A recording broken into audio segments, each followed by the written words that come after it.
আমার জীবন আমার মরণ আমার রবের জন্য।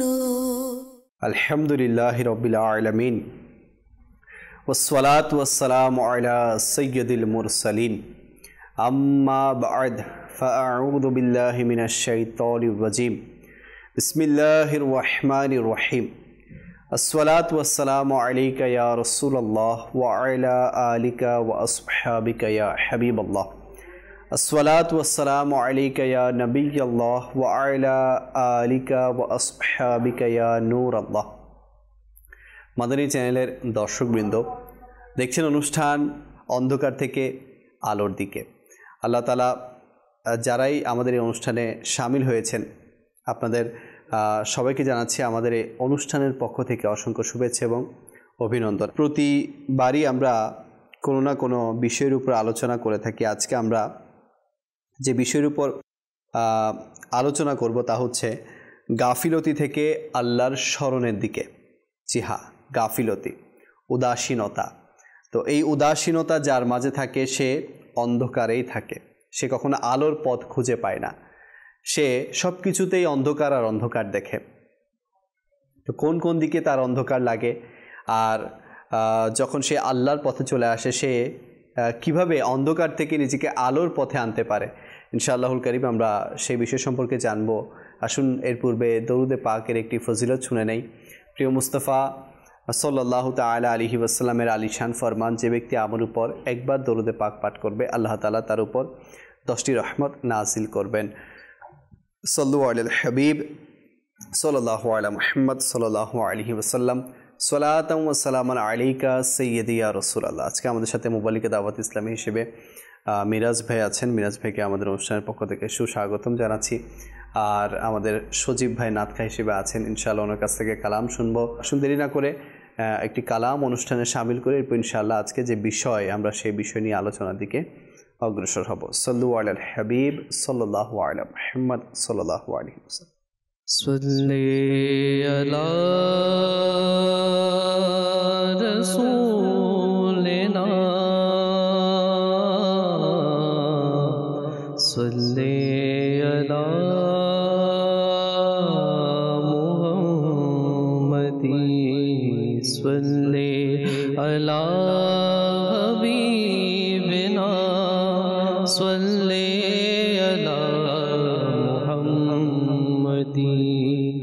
हम भी मदीने जाएंगे,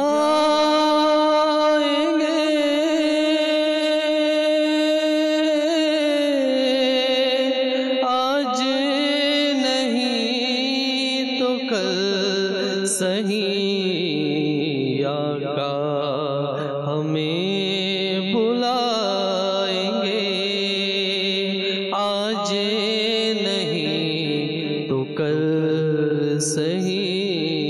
सल्ले अला रसूलना सल्ले अला मुहम्मदी। करो शांतो तुमी या माय देखे रोज़ाय रसूल শান্ত তুমি আমায় দেখে রোজায় রাসূলুল্লাহ দয়া করো দয়ার সাগর ডাকো আমায় রাসূলুল্লাহ করো শান্ত তুমি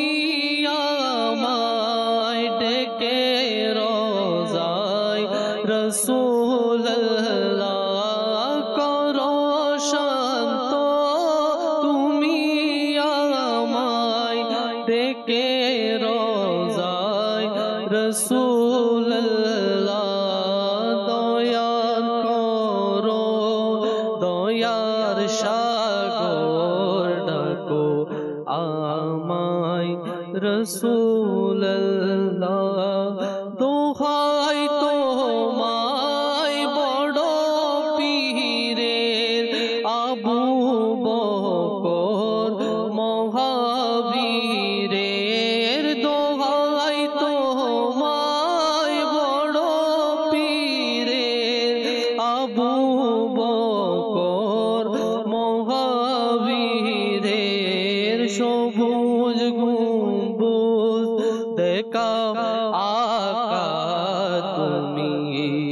আমায় রাসূলুল্লাহ করো শান্ত তুমি আমায় ডেকে রওজায় রাসূলুল্লাহ ডাকো আমায় তুমি আকা ডাকো রওজায় রাসূলুল্লাহ ডাকো আমায় তুমি আকা ডাকো রওজায় রাসূলুল্লাহ গরিব আমি যাব কেমনে মদিনায় ইয়া রাসূলুল্লাহ করো শান্ত তুমি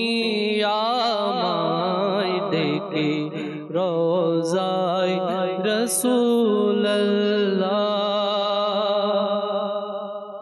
যখন হবে তোমার দিদার তখনই হবে আমার যখন হবে তোমার দিদার তখনই হবে আমার তোমার প্রেমে রাখো বিবরাকা তোমার প্রেমে রাখো বিবর তুমি আমায় রাসূলুল্লাহ করো শান্ত তুমি আমায় ডেকে রওজায় রাসূলুল্লাহ দয়া করো দয়ার সাগর ডাকো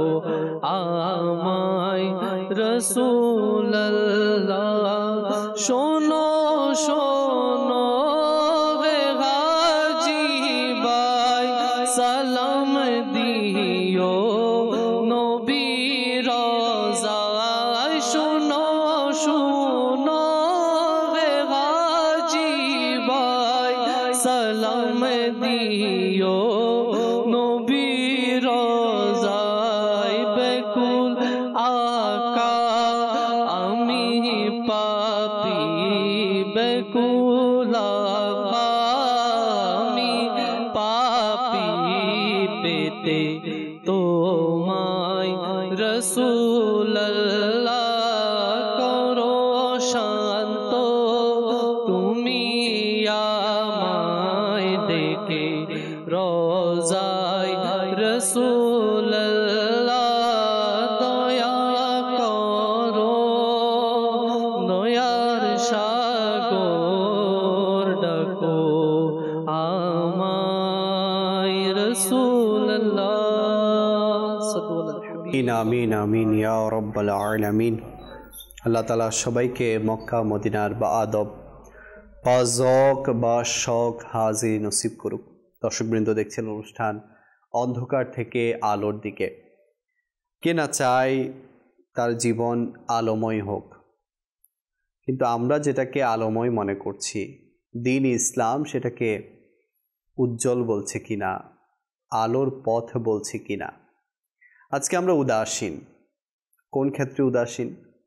শরীয়ত পালনের ক্ষেত্রে, আল্লাহর হুকুম মানার ক্ষেত্রে, নবী করিম সাল্লাল্লাহু আলাইহি ওয়াসাল্লামের দেখানো দ্বীন মানার ক্ষেত্রে, নবী আকরাম নূরে মুজাসসাম সাল্লাল্লাহু আলাইহি ওয়াসাল্লামের যে সুন্নাত, যে তরতরিকা, যে বিধান, সেগুলো মানার ক্ষেত্রে আজকে আমরা উদাসীন।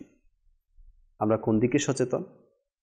আমরা আমাদের ইনকাম নিয়ে সচেতন, আমরা আমাদের পরিবার নিয়ে সচেতন, আমরা আমাদের শরীর স্বাস্থ্য নিয়ে সচেতন, আমরা আমাদের ক্যারিয়ার নিয়ে সচেতন, আমরা আমাদের পারিপার্শ্বিক সব কিছু নিয়ে সচেতন, কিন্তু উদাসীন শুধুমাত্র আল্লাহর ব্যাপারে, উদাসীন শুধু আল্লাহ তাআলার দ্বীনের ব্যাপারে।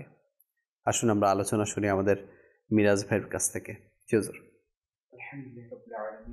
আসসালামু আলা সাইয়্যিদুল মুরসালিন। আলহামদুলিল্লাহ, গাফিলতি থেকে আল্লাহ তাআলার স্মরণে অত্যন্ত একটা গুরুত্বপূর্ণ বিষয়। আসলে আমরা প্রত্যেক ব্যক্তি যদি চিন্তা করতে যাই, আমরা কিছু না কিছু ক্ষেত্রে দুনিয়াতে উদাসীন হয়ে আছি। জি, উদাসীন এমনভাবে হয়ে আছি, যখন আমার কোনো বিপদ বা আমার কোনো প্রয়োজন হয় দুনিয়াতে, তখন আল্লাহকে আমরা স্মরণ করি বেশি বেশি, এরপর আমরা আবার গাফিল হয়ে যাই, উদাসীন হয়ে যাই। এই যে আল্লাহকে ভুলে যাওয়ার ব্যাপারে যে পরিণতির কথা কোরআনুল কারীমের মধ্যে আল্লাহ তাআলা ইরশাদ করেন, তার সারমর্ম অনেকটা এরকম, তোমরা তাদের মতো হইও না যারা আল্লাহকে ভুলে গিয়েছিল, ফলে আল্লাহ তাদের নিজেদের থেকে ভুলিয়ে দিয়েছেন। আল্লাহ তাদের নিজেদের থেকে ভুলিয়ে দিয়েছেন। অর্থাৎ আমরা আল্লাহকে স্মরণ করি আবার ভুলে যাই, স্মরণ করি আবার ভুলে যাই। যেমনটা হচ্ছে, যেমন আমাদের যদি আমাদের কান্ট্রিতে, আমাদের দেশে যদি বা কোনো ধরনের বিপদ আসে, তখন আমরা কি করি? আল্লাহকে স্মরণ করতে থাকি। যেমন আমরা পূর্বে দেখেছিলাম, যখন করোনা ভাইরাস যখন এসেছিলেন, সবাই আল্লাহ তাআলাকে স্মরণ করেছে, ভালোবেসেছে, বা ইবাদত রিয়াজতের মধ্যে মন বসেছে। তো আমার যখন এই বিষয়টা আমার কাছে এসেছে, আমাকে যখন এখানে আসতে বলা হয়েছে, দাওয়াত দেওয়া হয়েছে আজকের বিষয় নিয়ে, তখন আমার ঠিক বিষয়টা আসার সাথে সাথে করোনার কথা মনে পড়লো।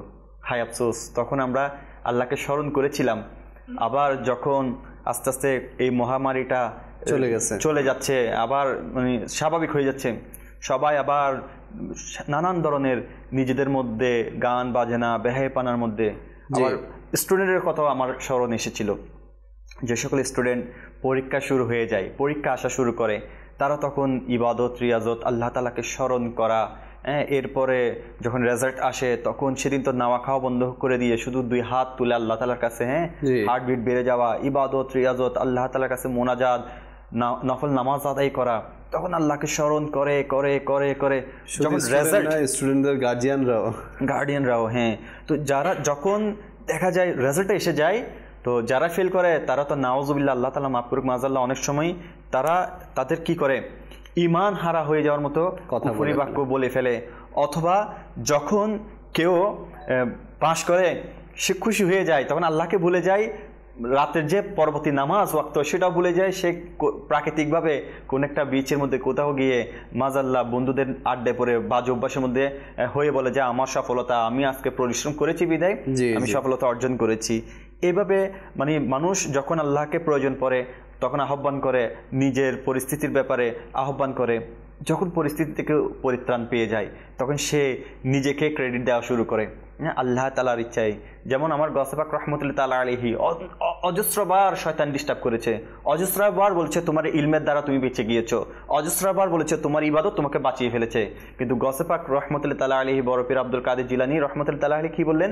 না না, আমার ইলম ইবাদত আমাকে বাঁচাতে পারে নাই, আমার আল্লাহ আমাকে বাঁচিয়েছে। তো সেখানে আমরা চিন্তা করি, আজকে যদি আল্লাহ তাআলা আমাদেরকে আলহামদুলিল্লাহ বড় বড় বিপদ থেকে উদ্ধার করেছেন, এটা আল্লাহ তাআলার দয়া হয়েছে।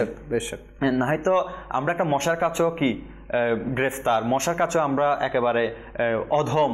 একটা মশাও আমাদেরকে কামড় দিলে আজকে ডেঙ্গু চিকুনগুনিয়া বিভিন্ন আক্রান্ত হয়ে মানুষ মৃত্যুর কোলে ঢলে পড়ছে। তাহলে দেখুন আল্লাহ তাআলার সৃষ্টির সেরা জীব হয়েও একটা আল্লাহ তাআলার অপর সৃষ্টি, একটা মশার মধ্যেও আমার ভীতি কাজ করতেছে, সে আমাকে চাইলে পুরো জীবনটাই আমার ধ্বংস করে দিতে পারতেছে। তো সেজন্য চিন্তা করতে হবে যে আবার হাদিসে মোবারকের মধ্যে আল্লাহ তাআলার হাবিবুল আবিদ সাল্লাল্লাহু তাআলা আলাইহি ওয়াসাল্লাম ইরশাদ করেন, যে ব্যক্তি তার রবকে স্মরণ করে এবং যে স্মরণ করে না তাদের উদাহরণ জীবিত এবং মৃতর মতো। আল্লাহু আকবার। এবার চিন্তা করুন, জীবিত আর মৃতর মতো। তাহলে আল্লাহ তাআলা কুরআনুল কারীমের মধ্যে ইরশাদ করেছেন যে আমরা এই সূরা মুলকের দ্বিতীয় আয়াতটি পড়ি না, আল্লাহ তাআলা আমাদেরকে এখান থেকে মৃত থেকে জীবিত করে যে আমাদের আমলটা ব্যাপারে আমাদের কম্পিটিশন যেন হয়ে যায় কার আমল অধিক উত্তম। তাহলে আমরা এখানে আমাদেরকে মৃত থেকে জীবিত অবস্থায় কি করা হচ্ছে বলা হচ্ছে, সারমর্ম আমি কোরআন আয়াতের বলেছি। তো এই যে আজকে আমার নবী করিম সাল্লাল্লাহু তাআলা ইসলামের হাদিসের উদাহরণ যেটা, যারা আল্লাহকে স্মরণ করে এবং স্মরণ করে না তাদের অবস্থা হচ্ছে জীবিত এবং মৃত ব্যক্তির মতো। তাহলে আমি দুনিয়াতে থেকে যদি মৃত ব্যক্তির মতো অবস্থা হয়ে যাই, তাহলে মরার পর আমার কি অবস্থা হবে? আজকে আমরা চিন্তা করছি না, আজকে আমরা এই থেকে একেবারে উদাসীন হয়ে আছি। উদাসীনতার চাদর জড়িয়ে আজকে যেন আমাকে দুনিয়া থেকে যে যেতে হবে সেই চিন্তা আমার থেকে একেবারে গাফিল হয়ে গিয়েছে। যেমন এক বুজুর্গ রহমতুল্লাহ তাআলা আলাইহি কত সুন্দর তিনাদের ইখলাস তাকওয়া, এক যুবক দুনিয়ার নেশায় ডুবে থাকতো, তো এক বুজুর্গ তাকে বলল, তুমি আল্লাহকে ভুলে আছো, কিন্তু আল্লাহ তোমাকে ভুলে যায়নি। এ কথা তার হৃদয়ে নূরের মতো লেগেছে। ওই দিন রাতেই সে তওবা করে এবং নিয়মিত জিকির শুরু করে দেয়। তাহলে চিন্তা করুন, এই এক যুবককে এক বুজুর্গ এই কথা শুধু বলেছে যে তুমি আল্লাহকে ভুলে গিয়েছো, আল্লাহ তোমাকে ভুলে যাননি। তাহলে আমার চিন্তা করার বিষয় যে সামান্য একটা কথার মাধ্যম তার জীবনটা পরিবর্তন করে দিয়েছে। তাহলে ওই বুজুর্গ আল্লাহ তাআলার স্মরণে কেমন বিপদ ছিল, আল্লাহ তাআলা তার মুখের মধ্যে কেমন ইখলাস দিয়ে দিয়েছে। হ্যাঁ, অনেক সময় দেখবেন অনেক আল্লাহ ওয়ালার সাথে বসলে অন্তর নরম হয়ে যায়, হৃদয়ের মধ্যে প্রশান্তি এসে যায়। দুনিয়াবি টেনশন, পেরেশানি, ডিপ্রেশন সব থেকে আমার হালকা লাগে। কোনো আল্লাহওয়ালা নেকবান্দা যারা ইবাদত রিয়াজতের মধ্যে থাকে তাদের সান্নিধ্যে একটু গ্রহণ করলে, যখন এই ইব্রাহিম বিন আদম রহমতুল্লাহ তাআলা একটি ঘটনা, যে ইব্রাহিম বিন আদম রহমতুল্লাহ তাআলা আলাইহির কাছে একজন গাফেল বসেছিলেন, ওই শুধু একটু সান্নিধ্য নিয়েছে, তার ইবাদতের মন বসেছে, রিয়াজতে মন বসেছে, তার গুনাহ থেকে সরে আসার উৎসাহ জেগেছে, গুনাহকে ঘৃণা করার উৎসাহ জেগেছে এবং নামাজ যথারীতি আদায় করার ইচ্ছে জেগেছে। তো তিনি ইব্রাহিম বিন আদম রহমতুল্লাহ তাআলা আলাইহিকে প্রশ্ন করছে, হুজুর আমি শুধু আপনার সান্নিধ্যে এসেছি, আপনার কাছ থেকে এখনো নসিহত হাসিল করি নাই, আপনি আমাকে কিছুই শিক্ষা দেন নাই, তারপরে আমার মধ্যে অমূল পরিবর্তন এসে গিয়েছে কেন? তো ইব্রাহিম বিন আদম রহমতুল্লাহ তাআলা আলাইহি কত সুন্দর উত্তর দিয়েছেন, যাদের অন্তর সর্বদা আল্লাহ তাআলার জিকিরের স্মরণে রত থাকে তাদের সাথে গাফেল অন্তর থাকলেও সেটা সজীব হয়ে যায়, তাদের সহবতেই পরিবর্তন হয়ে যায়। আসলে এটা হচ্ছে অনেক বড় বিষয় যে যারা গাফিল, যারা আমরা মনে করি যে হুজুর আমি নামাজের দিকে যেতে পারতেছি না, আমি ভালোর দিকে যেতে পারতেছি না, আমার আদত, আমার অভ্যাস, আমার চরিত্র এগুলো ভালো হচ্ছে না, সর্বপ্রথম আমি পরামর্শ দিব যে আপনি কোনো আল্লাহওয়ালার সহবতে চলে যান। এজন্যই তো আমরা পরামর্শ দিই। কি পরামর্শ দিই? যে ভাই কোনো হক্কানি রব্বানি পীরের হাতে বায়াত হয়ে যান। আপনি পরামর্শ দিচ্ছেন, এটা তো মারহাবা সাদ মারহাবা, আল্লাহ তাআলা কুরআনুল কারীমে সেটা বলেছেন। আমি বারবার এই কথাটা বলি কারণ এই কথাটা বেশি আমাকে আকৃষ্ট করে। আল্লাহ তাআলা বলতেছে, হে ঈমানদাররা আল্লাহকে ভয় করো।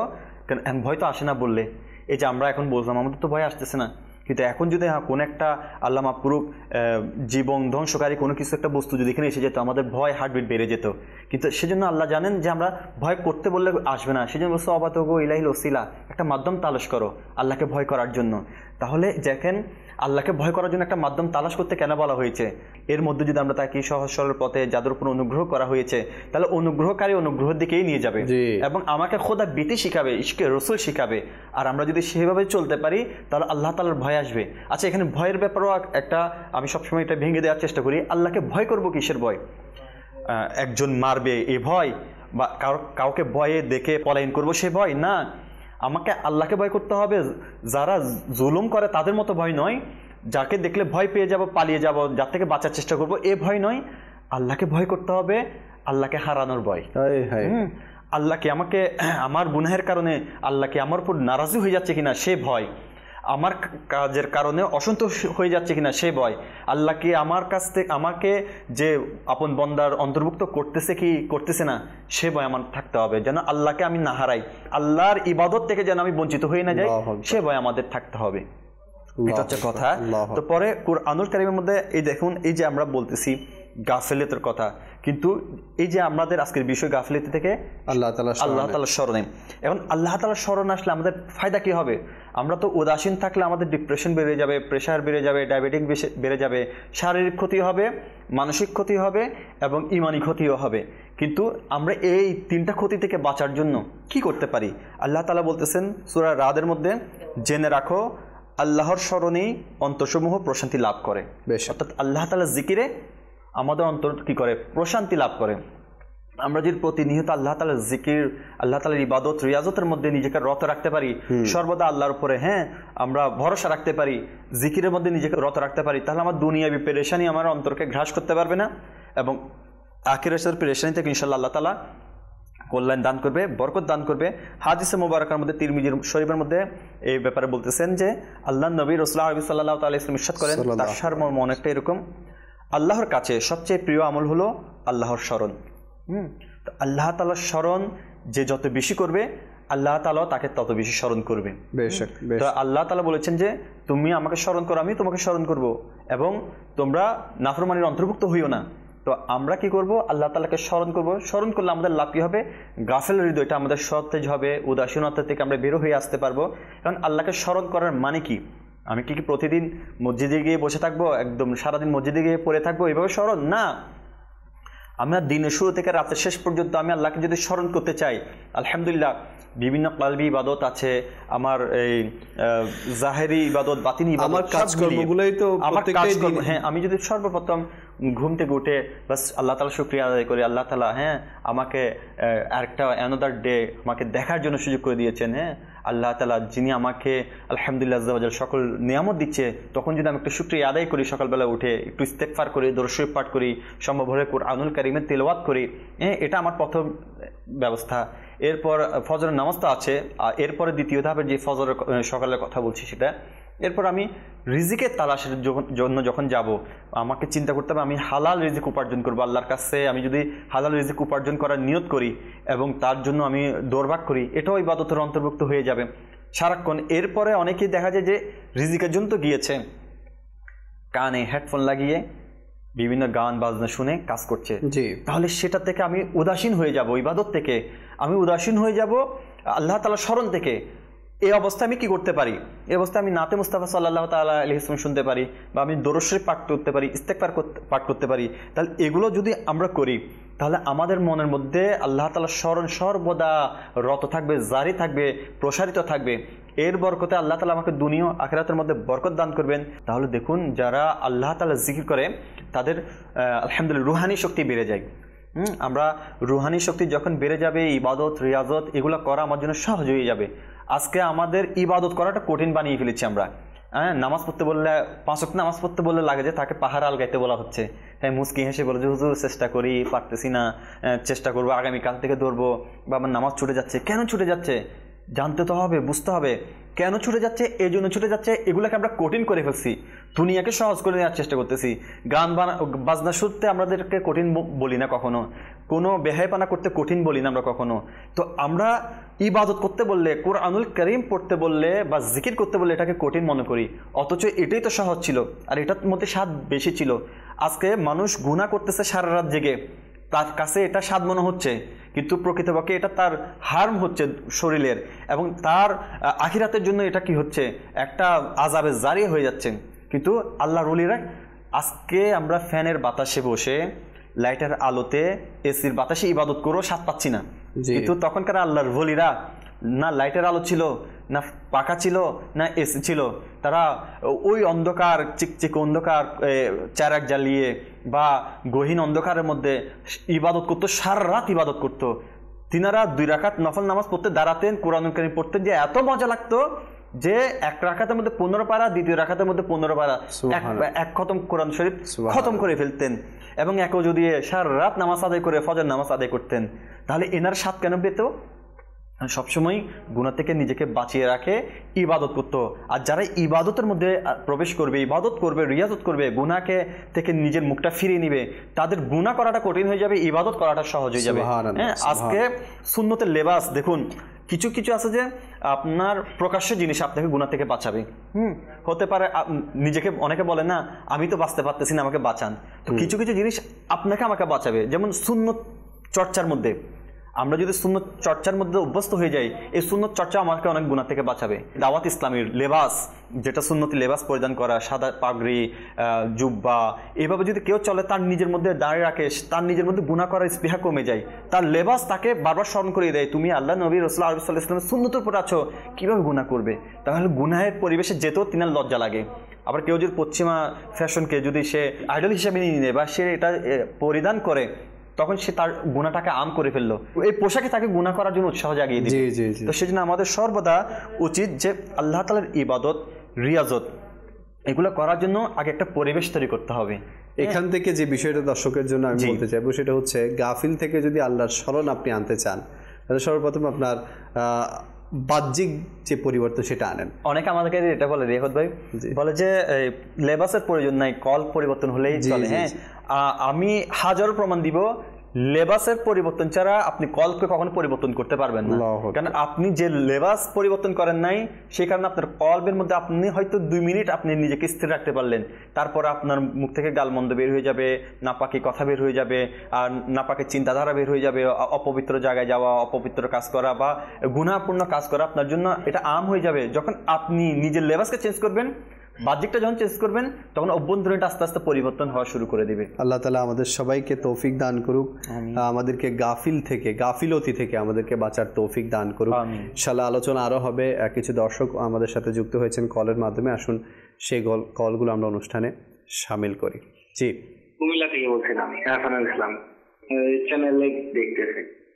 মাশাআল্লাহ মাশাআল্লাহ। জি, আমার নাম মোতালেব মিজান মারুফ, আমি নীলফামারী থেকে বলছি। আমি একটি হাম শুনতে চাই। আচ্ছা, ইনশাআল্লাহ আমাদের সাথেই থাকুন, আমরা চেষ্টা করব। পরবর্তী কল। আমার নাম মোহাম্মদ জামিউল ইসলাম, নীলফামারী ডিস্ট্রিক্ট, ডিমলা থানা। আমি এই চ্যানেলটাকে ভালোবাসি, মাদানী চ্যানেল। আমি অনুষ্ঠান দেখতেছি, ওই চ্যানেলের অনুষ্ঠান আমি দেখি আর কি নিয়মিত। মাশাআল্লাহ মাশাআল্লাহ। জি, পরবর্তী কল। আমি সৈয়দপুর থেকে বলছিলাম, আমি একটি নাতে রাসূল শুনতে চাই। মাওলায়া সাল্লি ওয়া সাল্লিম। আচ্ছা, মাওলা ইয়াসাল্লি ওয়াসাল্লিম। আপনি আমাদের সাথেই থাকুন, আমরা চেষ্টা করব শোনানোর জন্য। পরবর্তী কল। চাঁদপুর থেকে শিমুল বলছিলাম, আমি একটা গজল শুনতে চাই আর কি, কার লাগিয়ে কান ধরে। মারহাবা, আমাদের সাথেই থাকুন। আল্লাহ তাআলা এই যে কুরআনুল কারীমের মধ্যে বলছেন, সূরা জুমার মধ্যে আল্লাহ তাআলা ইরশাদ করেন, তার সারমর্ম অনেকটা এরকম, হাই আল্লাহর ব্যাপারে আমি যে গাফলতি করেছি তা নিয়ে কত আফসোস। সেটা আল্লাহ তাআলা নিজে কুরআনুল কারীমের মধ্যে আমাদেরকে নসিহত হিসাবে ইরশাদ করেছেন। আমার নবী করিম সাল্লাল্লাহু তাআলা ইসলাম আর একটি হাদিস মুবারাকা উল্লেখ করেন, তার সারমর্ম একটা এরকম, নবী করিম রাহিম সাল্লাল্লাহু তাআলা আলাইহি ওয়াসাল্লাম ইরশাদ করেন, কিয়ামতের দিনে মানুষের যে সময়টুকু আল্লাহর জিকিরে কাটেনি সে সময়ের জন্য আফসোস হবে, আফসোস করবে। কত বড় একটি কথা। তো জান্নাতে এমন হবে যখন যারা বেশি নেক আমল করেছে, নেকির কাজ করেছে, যারা উচ্চ মকামে জান্নাত পেয়েছে, নিম্ন মকামে একটু যারা জান্নাত পেয়েছে, তারাও একটু আফসোস করবে। নিমিষে ওখানে আফসোস বলতে কিছুই থাকবে না, নিমিষে আবার সব বলতো যে আমি যদি একটা আমল করতে পারতাম দুনিয়াতে, তাহলে আমি মনে হয় এত সুন্দর একটা মকাম পেতাম। তো এটা আফসোসের বিষয় নয়, এটা ঈর্ষা বলা হয়, মানে উৎসাহপূর্ণ একটা কথাবার্তা। তো জান্নাতে কারো আফসোস থাকবে না।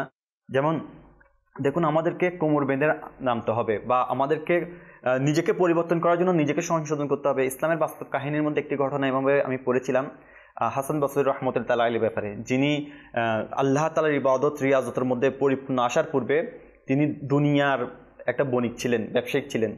স্বর্ণ, রূপা, জহরত, মণি, মুক্তা, পান্না, মুক্তার এগুলো বিজনেস করতেন, বিভিন্ন রাজা বাদশার কাছে যেতেন, আর ওনাদেরকে এগুলোর ব্যাপারে উৎসাহমূলক কথা বলে বলে উনি এগুলো বিক্রি করতেন। তো ওনার ডেলি রুটিন অনুযায়ী আরেকটা প্রাসাদে গিয়েছেন, বাচ্চার কাছে প্রজা ঢুকতে দিচ্ছে না। তো বলতে লাগলো, কেন ঢুকতে দিচ্ছেন না? তো দেখতে লাগলো যে বাচ্চা অনেক ব্যস্ত। তো প্রজা বললো যে বাচ্চা আগামীকালে একটা অনুষ্ঠানের জন্য অনেক ব্যস্ত, তিনি এই অনুষ্ঠান শেষ না হওয়া পর্যন্ত কারোর সাথে সাক্ষাৎ করবে না।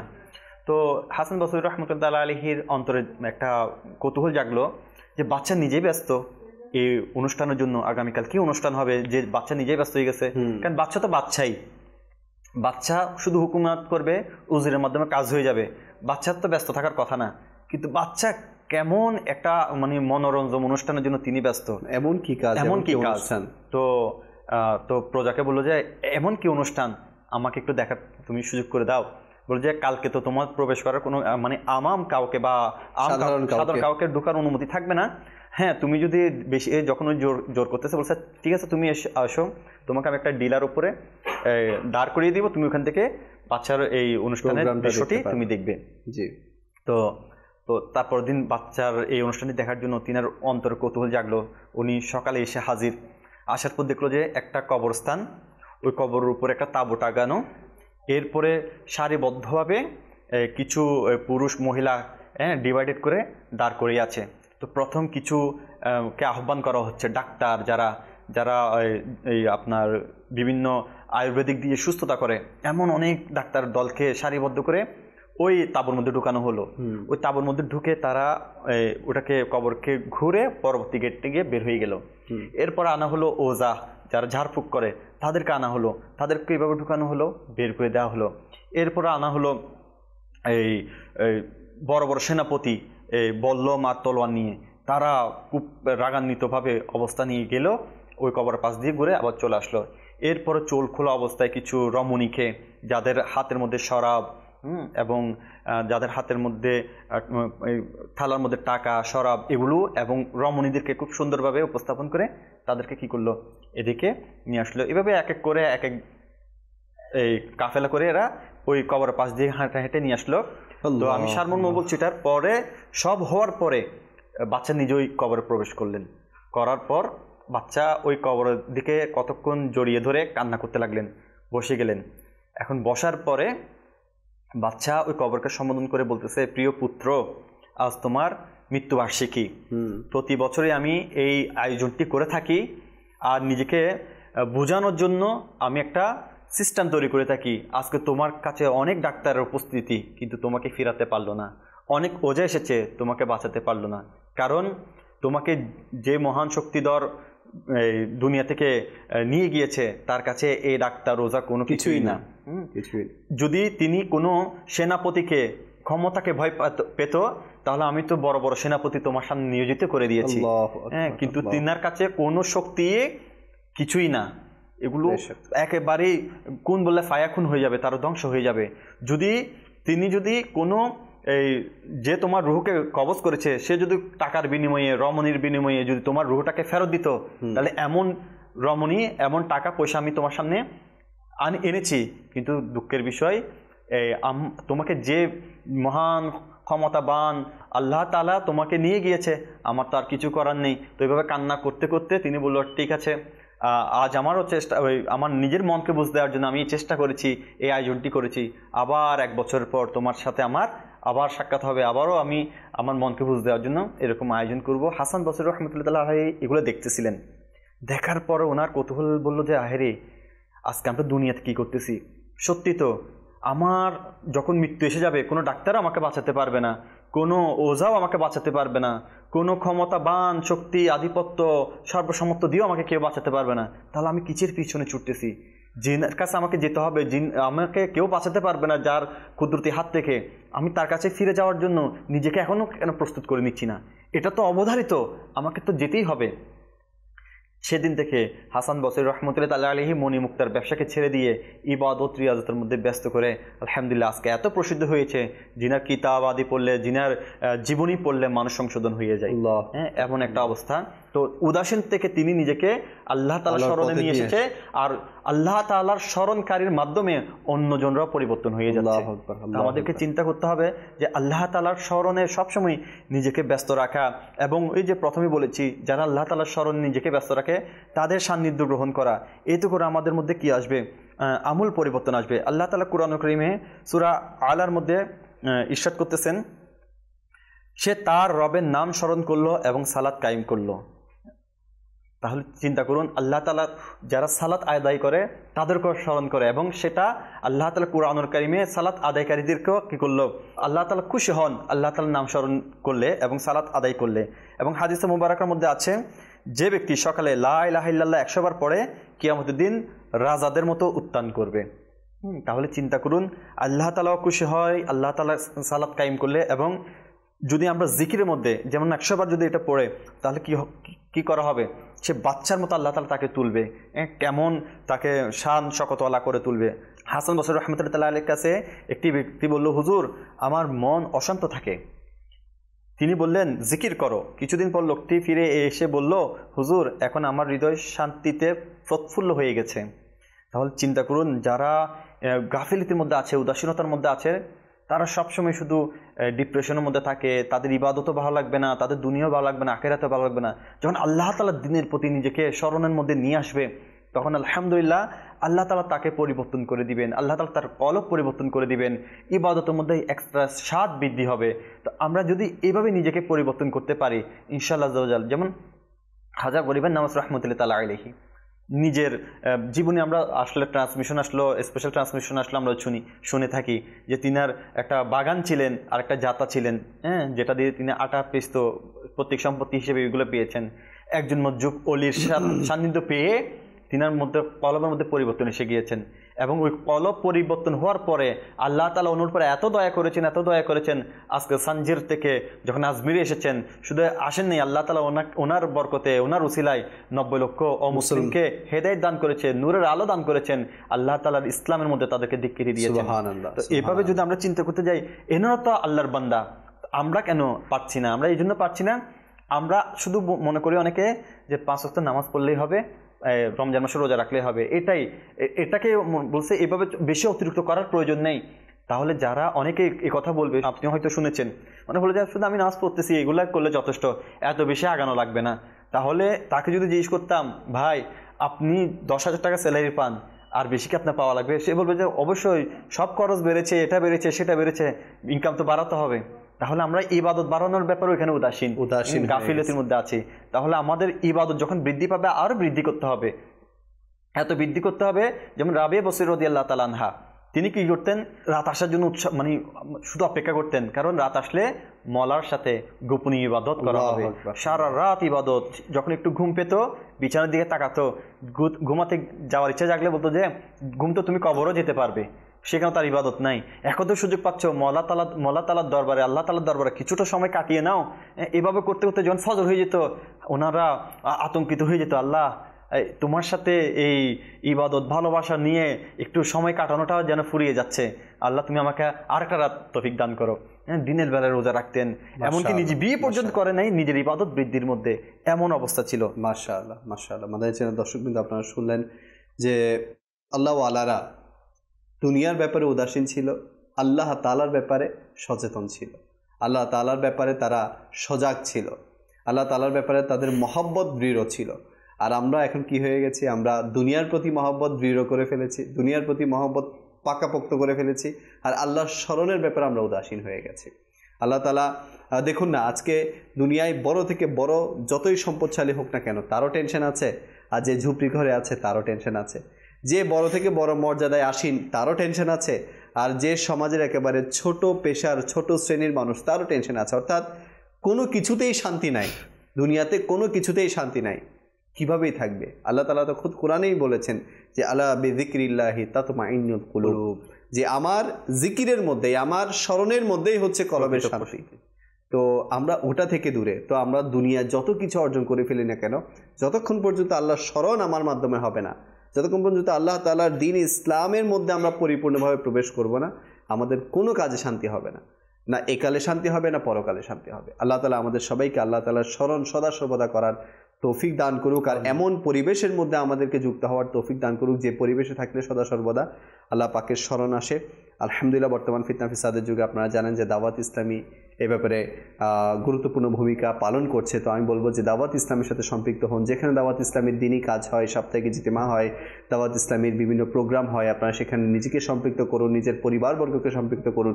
ইনশাআল্লাহ দেখবেন দুনিয়ার পাশাপাশি আমাদের মাধ্যমে আল্লাহ তাআলার স্মরণও নসিব হবে। আল্লাহ তাআলা আজকের এই অনুষ্ঠানকে কবুল করুক ইনশাআল্লাহুল করিম। আগামী পর্বে আরও একটি বিষয় নিয়ে আপনাদের সামনে হাজির হওয়ার চেষ্টা করব। আপনাদের সুস্থতা কামনা করে এখানে শেষ করছি। সাল্লু আলাল হাবিব সাল্লাল্লাহু আলাইহি ওয়াসাল্লাম। আমার জীবন আমার মরণ আমার